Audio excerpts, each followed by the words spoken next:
Boo! And good morning, Rams. Welcome back to a freaky new episode of the Ram Report Morning Show. I'm your host, Josh Carmona, as always, bringing you the Heightstown spook.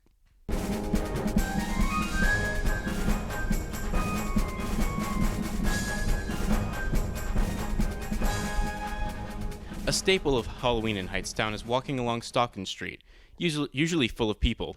Unfortunately, New Jersey's COVID-19 precautions regarding Halloween likely won't allow for that to happen this year. Here's Laura Pavlovic with the story. Recently, the New Jersey Department of Health released guidelines for this year's Halloween in order to make sure that people can still participate in one of America's favorite holidays while still staying safe. Typical Halloween celebrations in past years have usually involved large crowds and close contact between people, but both of those are clearly no longer possible with the current transmission levels of the coronavirus.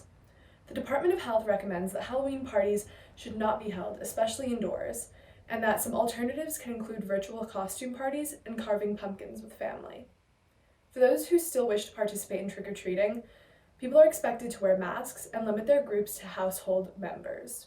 Although these guidelines have been put out, some communities have chosen not to partake in Halloween festivities this year, so you should check with local sources before making any plans. I'm Laura Pavlovic for the Ram Report. Back to you. Thank you, Laura. Even though Halloween festivities won't be the same this year, at least there are still many ways to celebrate safely. COVID has certainly changed the way our day-to-day lives work. Recently, New Jersey's new case statistics have been rising significantly. Matthew Salters got the key information. This is the time of the year we are usually concerned about the rise in flu cases, but this year we are more worried about the second wave of COVID-19 cases. For the past week, the 7-day average reached an all-time high of close to 75,000 cases across the United States, surpassing the previous high set back in July. Here in New Jersey, we have also seen a steady increase in positive COVID cases for the past 2 weeks, with an average of about 1,400 cases per day. As of yesterday, there were about 1,000 people hospitalized for the virus in our state for the first time in 4 months. But deaths in New Jersey still remain under 10 per day for this past week's average. Despite the rise in positive cases, our Rams look forward to a hybrid return to school on November 9th.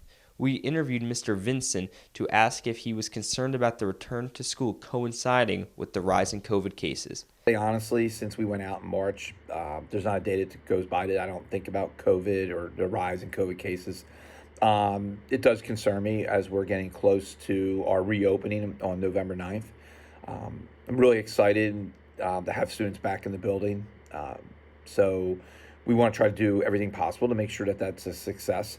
One of the things we are doing, we're absolutely monitoring the developments. I think the biggest thing, and I say this to everybody with regards to COVID, what we do as a school and as a school district is we follow the state guidelines.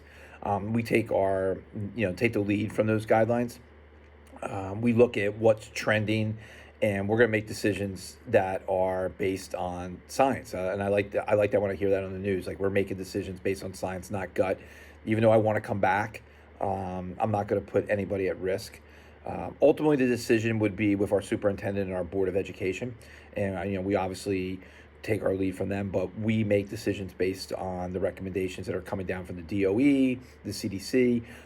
But I do want to reassure everybody, there's not a day that goes by that I don't think about what's in the best interest of our students and staff. So, it's exciting, but it's also nerve-wracking at the same time. Everything that you guys are doing at the Ram Report, keeping everybody informed, keep the great questions coming, and as always, be safe, Rams. Make sure to mask up and stay safe as we return to school. I'm Matthew Salter for the Ram Report. Back to you.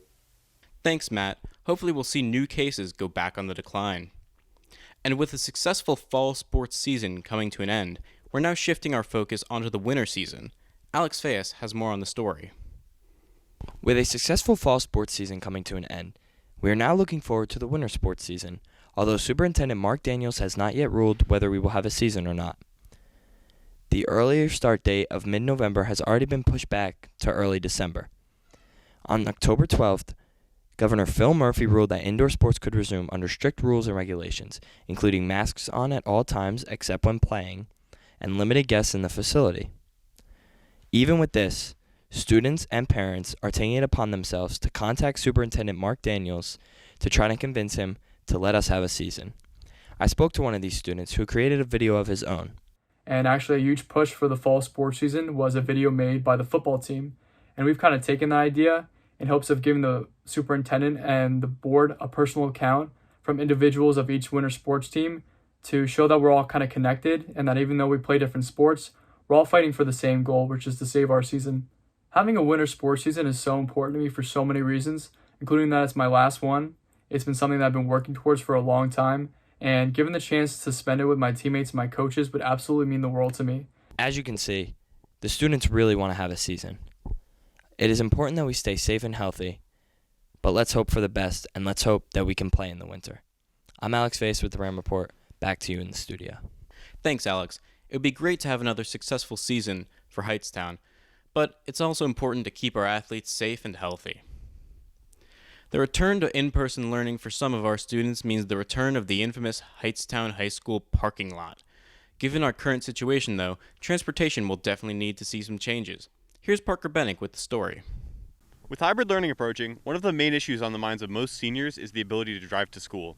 On October 21st, Mr. Blunt sent out an email with parking pass forms to all the seniors to fill out for November 9th. However, seniors are a minority at the school, so most of the students will be taking the bus.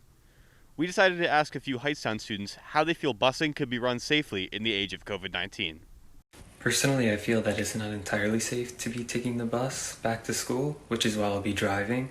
However, I do think that wearing a mask and being socially distant on the bus will help to make as safe as possible if students are going back on November 9th. While we do not know what sorts of seating restrictions will be in place on the buses this year, we do know that parking at the school will run on a first-come, first-served basis.